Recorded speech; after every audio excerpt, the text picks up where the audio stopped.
Os últimos episódios aí do Senado, do Ministério Público, mostraram que nós estamos à beira de uma crise de governabilidade. Ou seja, nós temos um conjunto enorme de vícios no Parlamento, no Congresso, a questão de muitos partidos políticos, a questão da representatividade dos parlamentares, a própria questão da democracia interna dos partidos que não existe. Mas hoje nós temos um problema mais grave, que é a questão da governabilidade. Vamos pegar o Supremo. O Supremo, você tem lá, os ministros são indicados, ele quer ser um poder independente dos demais poderes, ele quer ser o poder dos poderes. Tem lá ministros nomeados pelo Collor, ministros nomeados pelo Fernando Henrique, ministros nomeados pelo Lula. De repente você cria uma conformação, esses ministros montam uma aliança com a mídia e querem se sobrepor, mandar no poder legislativo e a partir daí criar as bases para intervir no poder executivo. Como é que o país se defende disso? Se eles são inamovíveis até os 70 anos.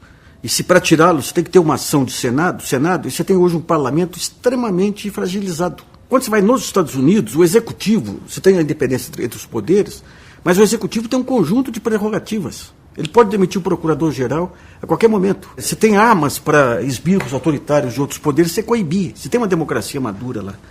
E uma democracia que preserva a governabilidade. Né? Mas o procurador-geral ele tem um conjunto de iniciativas que ele pode tomar. Aqui no Brasil chegou a pontos absurdos. Ele pode segurar aqui ações contra parlamentares e barganhar votos no Senado. Então, como que fica? Então nós temos hoje um executivo que, felizmente, está sob controle, está sendo fiscalizado ferozmente pela mídia, pelos partidos de oposição, mas tem uma Procuradoria da República que junta o procurador e a sua esposa e todas as ações que envolvem foro privilegiado, ou seja, de parlamentares e tudo, fica nas mãos deles. Você concentra um poder ali que é absurdo. Daí você fala, quem que controla?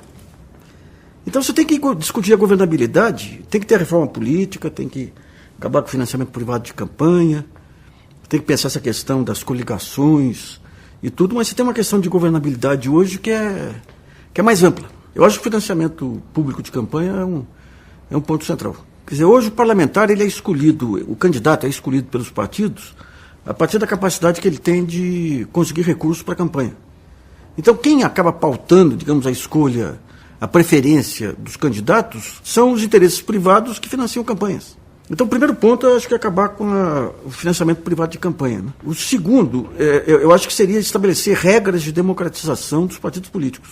Os partidos políticos hoje, todos eles, sem exceção, eles são que nem esses clubes esportivos aí, em que a direção vai se perpetuando e tem ferramentas para se perpetuar permanentemente. E com isso os partidos vão envelhecendo. Se você pegar a geração atual, toda ela foi moldada nos anos 80 pela mídia. Daí essa geração, tanto no PT quanto no PSDB, que são os dois partidos que dominam, digamos, hegemonicamente a política, essa geração se manteve até agora. O Brasil hoje ele tem sociedade civil, o que não tinha antes. Nos anos 80 você não tinha sociedade civil. Hoje nós temos uma sociedade civil pujante aí. Então, temos as redes sociais aí que são ferramentas de participação extraordinárias. Né? Uma reforma política abrangente teria o condão aí de abrir uma ampla discussão com uma profusão aí de protagonistas muito maior do que em qualquer outro período da história. Né? Essa Constituinte ela foi fundamental para dar um salto para a modernidade. Ela reconheceu um conjunto enorme de direitos sociais, foi uma Constituinte cidadã, efetivamente, consagrou direitos individuais, porque se vinha depois da ditadura, criou esse conceito da participação popular em conferências nacionais, criou o Código de Defesa do Consumidor, da criança. Então foi uma Constituinte fantástica, e não foi feita por economistas, foi feita por políticos. Hoje, quando se tenta acabar com a política, se não fossem os políticos, esse país estava uma selva até hoje, sabe? Eu aprovo o projeto da reforma política e acho que você tem que entrar de cabeça participando das discussões nas redes sociais.